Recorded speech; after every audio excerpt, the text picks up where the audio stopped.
Good morning, everybody. This is Diggs. It's another beautiful day out here in the Pacific Northwest. Today, we're going to talk about all the things that came out in the update today, what I'm going to be farming for this week, a couple of tips for Tetrasilfid 3-star, and of course, we're going to talk about the weather for the week.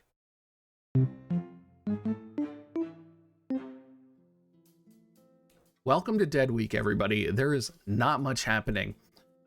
We knew that we were getting Tetrasilfid 3-star. We also knew that we were getting Seymour EX. And that's pretty much what we got. We did get some shop upgrades. We got some summon upgrades. So let's talk about those first. And then we'll go ahead and talk some specifics about Tetrasilfid strategies, as well as other things that are on my mind right now. So if you were worried that we weren't going to have a video, we are going to have a video. It's just going to be a little bit different than normal. Taking a look at the summon banners, we did get some more summon banners with summon things on them, or with summon things on them, with the spring shards on them. I would say the step up 10 times summon is not that good. It's only 10 bonus spring 2021 medals each step. Not really a big deal. I don't think it's too great. I think with all the other banners that we have going on right now, you should probably be focusing on those. We did get a 4 UR guaranteed 10 times summon with 100 bonus spring medals. So depending on what units the spring medals are used for coming out next week, could be really good. I'm not sure if I want to do this or not. It really depends on what comes out next week. I'm kind of on the fence on whether or not I want to do this. There is, for people who have free Visior, and I believe this probably came out last week, but there is the story part 1 finale, a 5 UR unit guaranteed 10 times summon for regular Visior. And then of course we have all those summons that are still going on for the story finale and such. Other than that, we did get a 4 Visior shop. Make sure you buy just a little bit of paid Visior and fill out the shop because it is really good.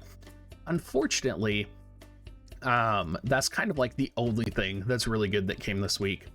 This has everything. It has like 4 NRG or 30 NRG potions, EX job. It has a Rainbow Broadstone here, Rainbow Training Pack. It's all really good.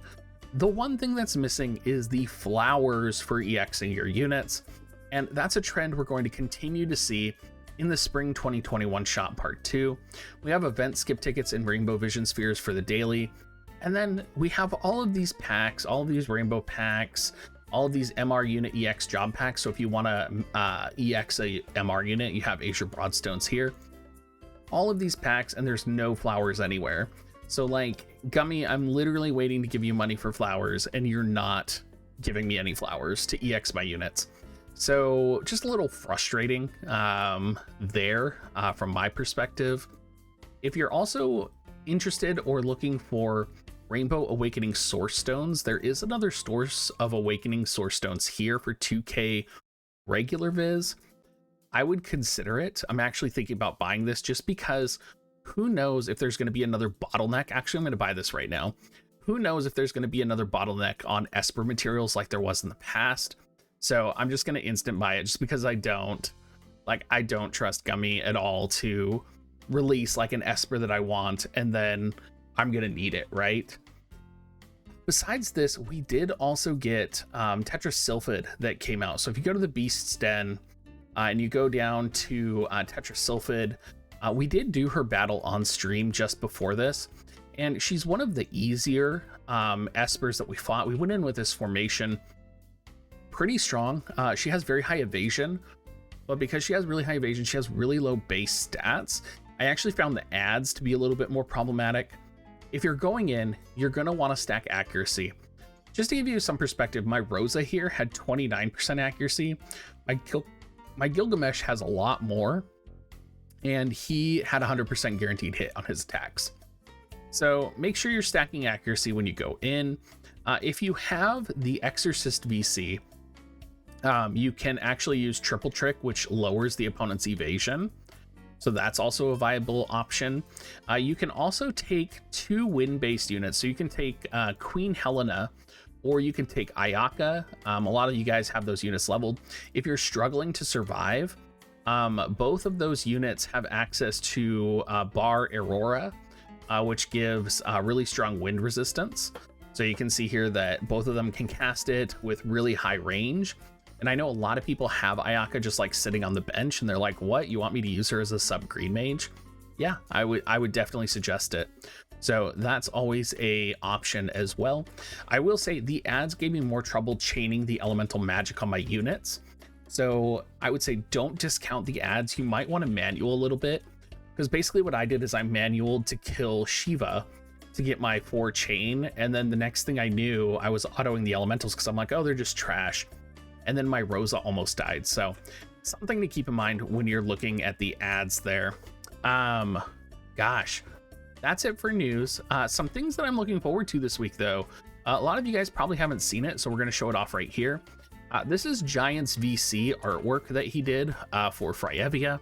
So this is what he submitted for the competition. A lot of you guys have been asking me to share it on stream and in YouTube. So this was his final version that he submitted, which is beautiful in my mind. So hopefully we get some news on kind of the situation. I'm sure there's tons of other artists who had great submissions, but of course I'm a little bit biased because he's my husband. And now finally, because I don't want to leave you guys with just a 5-minute news video, we are going to do the most important content of the night, and that's talking about the weather for the next 7 days. So this is the weather for the week. And this might have to become a weekly tradition if this is content that you guys all enjoy. It looks like it's going to be pretty cloudy and rainy. We do have some sun peeking out. Lord have mercy, the fact that it's 68 degrees on Thursday. I might have to turn on my air conditioner. That's just getting a little too hot for me. Other than that, though, we do have some nice cool evenings. It's going to be a little, little standard, but for the most part I think I'm gonna enjoy it. So if you guys are out in the Pacific Northwest, we're gonna be wet, we're gonna be sunny, we're gonna be hot, we're gonna be cold, and we're gonna be miserable all at the same time. But as always, everyone, if you do want to support me, make sure you use my affiliate link dig.gs/coins. And as always, have a great rest of your day, YouTube.